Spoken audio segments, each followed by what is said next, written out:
देखिए, जब मैं विधायक 15-20 में भी थी तो बहुत काम की जी।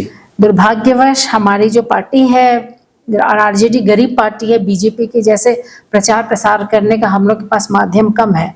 हमारे जो जनाधार है वही हमारे प्रचार प्रसारक है, और हमारे पार्टी के लोग के पास स्मार्टफोन्स उतना नहीं है। हमारे वोटर्स गरीब हैं, प्रचार नहीं हो पाया। नहीं तो जितने सड़कें, जितने कलामंच, जितना समुदाय भवन, और जिस तरह से पीपा पुल तक की बात मैं की, जिस तरह से पुलिया बनाए, उस हिसाब से तो वोट आना चाहिए था। लेकिन चलिए, दुर्भाग्य है, थोड़ा समीकरण भी आप कह सकते हैं, और जो हमें काम की वो जन जन तक नहीं पता चल पाया। अभी भी लगातार क्षेत्र में बने हुए हैं, और 25 आरजेडी का ही होने वाला है। नमस्कार दोस्तों, अभी हमारे साथ राजद के प्रदेश प्रवक्ता और मोहद्दीनगर विधानसभा के पूर्व विधायिका जयदाब जी हमारे साथ मौजूद है। और अभी जो है लोकसभा के चुनाव आने वाली है, और लोकसभा को लेकर मैम अभी जो आपके दल से किस प्रकार की व्यवस्था की जा रही है, किस प्रकार की जो तैयारी की जा रही है, इसके बारे में विशेष जानकारी दीजिए। देखिए, हम लोग की दल जो है, लालू प्रसाद यादव जी, नीतीश कुमार जी की बिहार से पहल रही कि विपक्षी एकता करे, और विपक्षी एकता को ये लोग करने में बहुत सक्सेसफुल रहे। धीरे धीरे कई पार्टियां जुड़ती गई, कई मीटिंग भी हुए, और अब हम लोग अंतिम स्टेज में आए सीट शेयरिंग पे। जी। तो सीट शेयरिंग पे चर्चा होगी, प्राइम मिनिस्टर के फेस पे चर्चा होनी बाकी है, बाकी कमिटीज वगैरह बन गई है, और बहुत सुचारू, बहुत पॉजिटिव और बहुत अच्छी तरीके से हम लोग का इंडिया अलायंस बढ़ रहा है।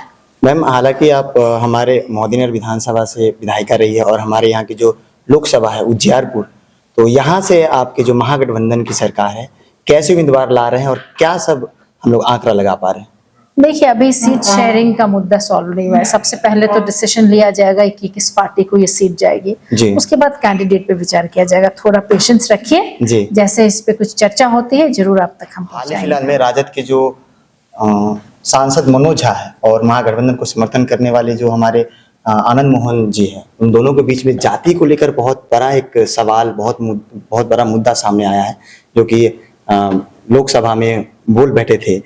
उसके बाद आप लोग के दल या फिर आप किस नजर देखते हैं इस जातीय विचार को, कैसे देखते हैं? देखिए, मनोज झा जी की मैं वो कविता भी सुन रही थी जिसकी कि आप चर्चा कर रहे हैं, लेकिन आप बोले नहीं कि आप उस कविता पे चर्चा कर रहे हैं। बहुत खूबसूरत कविता है वो, और हम लोग को समझना होगा कि मनोज झा जी जो थे वो आरक्षण पे बोल रहे थे। महिला आरक्षण बिल पे बहस हो रही थी, उस बिल के संदर्भ में बोल रहे थे कि हमारे अपने अंदर के अहंकार को मारना होगा, और हमें जातीय जनगणना होनी चाहिए, आरक्षण होनी चाहिए, ताकि जो पिछड़े अति पिछड़े लोग हैं वो लोग आगे बढ़े। मीनिंग सिंपल सी बात है, साधारण सी बात को एक कविता के माध्यम से वो बोले। ठेस पहुंचा किसी लोगों को तो तकलीफ होती है, ठेस नहीं पहुंचना चाहिए था, और इसका जवाब लालू प्रसाद यादव जी दे ही दिए हैं कि ठेस पहुंचाने का मकसद बिल्कुल भी नहीं था। हमें अपने अंदर के अहंकार को मार करके जातीय जनगणना कराना चाहिए।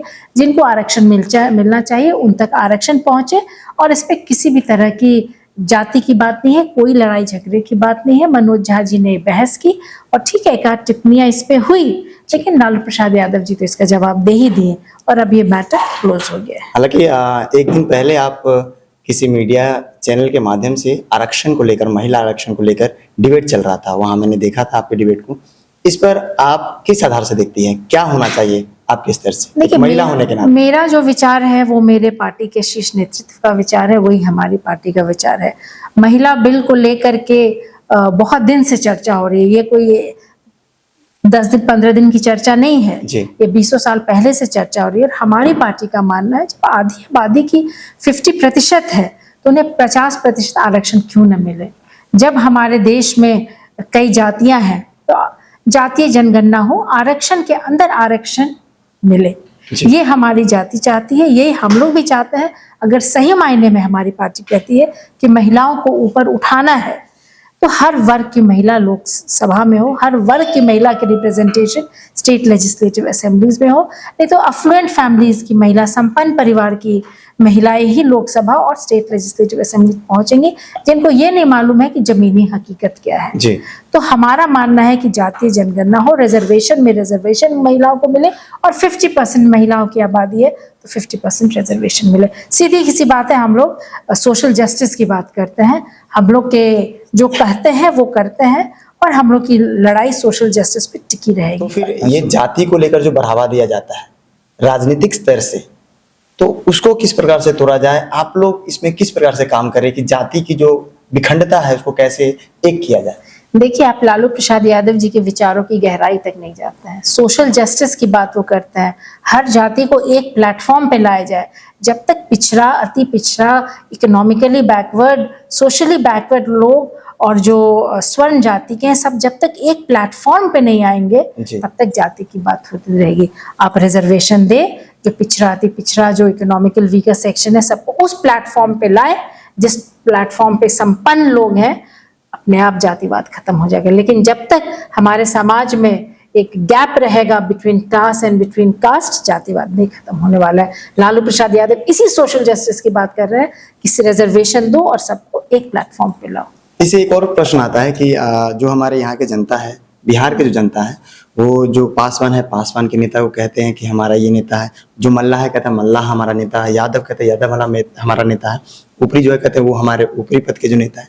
इसको किस आधार से आप लोग कहते हैं कि एकजुट होने के लिए क्या सब उनको प्रयत्न करती है, क्या सब उनको मोटिवेशनल स्पीच देती है, क्या सब उसके अंदर जो है प्रयास करती है करने की? देखिए, जब लालू प्रसाद यादव जी मुख्यमंत्री हुए जी, वो पासी जाति को आप जानते होंगे किस तरह से उनको टैक्स माफ करने के माध्यम से उनको मदद मिला। जो मलाह जाति है जी, जी। उनको भी किया गया, जो मुसहर जाति है उनको भी किया गया। और लालू प्रसाद यादव जी का तो यहाँ तक मानना था कि इंदिरा आवास भी हो, ग्रेजुअली सबको मिलता जाए। लेकिन ठीक है, वो मुख्यमंत्री पद पर सहते, ऐसा नहीं हो पाया। तो हमारी जो पार्टी है, हमारी पार्टी का जो विचारधारा है, वो हर वर्ग को उठाने की बात करती है, सोशल जस्टिस की बात करती है। और हम लोग अगर जातीय जनगणना की बात करते हैं तो इसीलिए करते हैं कि हमें पता तो चले किस जाति की क्या जनसंख्या है, उस आधार पे स्कीम्स बनाया जाएगा, उस आधार पे उस कास्ट को फंड अलॉट किया जाएगा। और जब तक जिसकी जितनी जनसंख्या है पता नहीं चलेगी क्या फंड अलॉट किया जाएगा, क्या स्कीम्स बनाए जाएंगे। तो उसके लिए जो नया डेटा है जाति जनगणना का बहुत जरूरी है, डेटा मिलेगा और सबका उत्थान होगा। आखिरी सवाल हमारा कि आप हमारे विधायिका रही हैं मोदीनगर विधानसभा से, पिछली बार किसी कारण वजह आप हार गई। आने वाले जो विधानसभा के चुनाव होगी 2025 में, उस समय आपका किस प्रकार का काम रहेगा, कैसे प्रयास रहेगा, किस प्रकार से आप लोग तैयारियां कर रही हैं?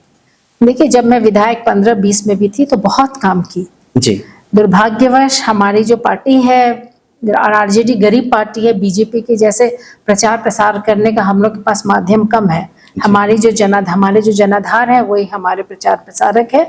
और हमारे पार्टी के लोग के पास स्मार्टफोन्स उतना नहीं है, हमारे वोटर्स गरीब हैं, प्रचार नहीं हो पाया। नहीं तो जितने सड़कें, जितने कलामंच, जितना समुदाय भवन और जिस तरह से पीपा पुल तक की बात मैं की, जिस तरह से पुलिया बनाए, उस हिसाब से तो वोट आना चाहिए था। लेकिन चलिए, दुर्भाग्य है, थोड़ा समीकरण भी आप कह सकते हैं। और जो हमें काम की वो जन जन तक नहीं पता चल पाया। अभी भी लगातार क्षेत्र में बने हुए हैं और 25 आरजेडी का ही होने वाला है। जी, तो 25 में आरजेडी से जो हमारे मोदीनगर विधानसभा से डॉक्टर एच यादव फिर से आ रही है उम्मीदवार के रूप में? बिल्कुल आ रही है, पूरी तैयारी के साथ आ रही है? पूरी तैयारी के साथ आ रही है, बिल्कुल आ रही है। बहुत बहुत धन्यवाद मैम। अभी हमारे साथ राजद के जो प्रवक्ता हैं, जिनको हर लोग जानते हैं, हमारे बिहार के सभी लोग जानते हैं, देखते हैं, सुनते हैं और इनसे प्रभावित भी होते हैं, हमारे साथ जुड़ी थी। आप भी हमारे चैनल के माध्यम से जुड़े रहिए और देखते रहिए ब्रेकिंग न्यूज मोदी।